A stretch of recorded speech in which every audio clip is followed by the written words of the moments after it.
இன்றைக்கி ஈவினிங் ஜுஹானுக்கு என்ன கொடுத்தேன்னு பார்க்கலாமா?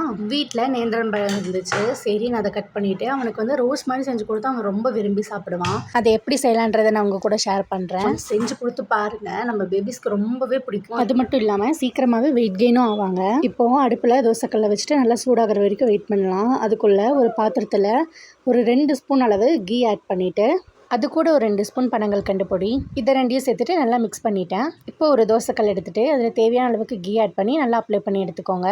அந்த தோசைக்கல்ல எல்லா பக்கமும் ஆகிற மாதிரி அப்ளை பண்ணி விட்டுக்கலாம். இப்போது ஒவ்வொரு பனானா ஸ்லைஸாக எடுத்துகிட்டு நம்ம மிக்ஸ் பண்ணி வச்சுருந்த நெய் மிக்ஸில் 2 பக்கமும் அப்ளை பண்ணிவிட்டு 1 by 1 இந்த மாதிரி வச்சுக்கோங்க. நல்லா 1 சைடு இப்படி ரோஸ்ட் ஆனதுமே இன்னொரு பக்கம் திருப்பி போட்டு நல்லா அந்த பக்கமாக ரோஸ்ட் ஆகிற வரைக்கும் வெயிட் பண்ணலாம். அவ்வளோதான், ரெடி ஆயிடுச்சு. இது பேபி கொடுக்கும்போது தேங்காய் பால் இருந்து அது ஊற்றியும் கொடுக்கலாம், இல்லாட்டி தேங்காய் தூதி போட்டும் கொடுக்கலாம். என்கிட்ட தேங்காய் இல்லாதனால நான் அப்படியே கொடுக்குறேன். எதை அவனுக்கு செஞ்சு கொடுத்தாலுமே ஃபஸ்ட்டு எனக்கு கொடுத்துருவோம், எனக்குன்னு இல்லை, யார் பக்கத்தில் இருக்காங்களோ அவங்களுக்கு கொடுப்பான். அப்புறம் வந்து அவன் சாப்பிடுவான். இது ஜொஹானுக்கு ரொம்பவே பிடிச்ச ரெசிபி. நீங்களும் உங்கள் பேபிக்கு ட்ரை பண்ணி பார்த்துட்டு கமெண்ட் பண்ணுங்கள்.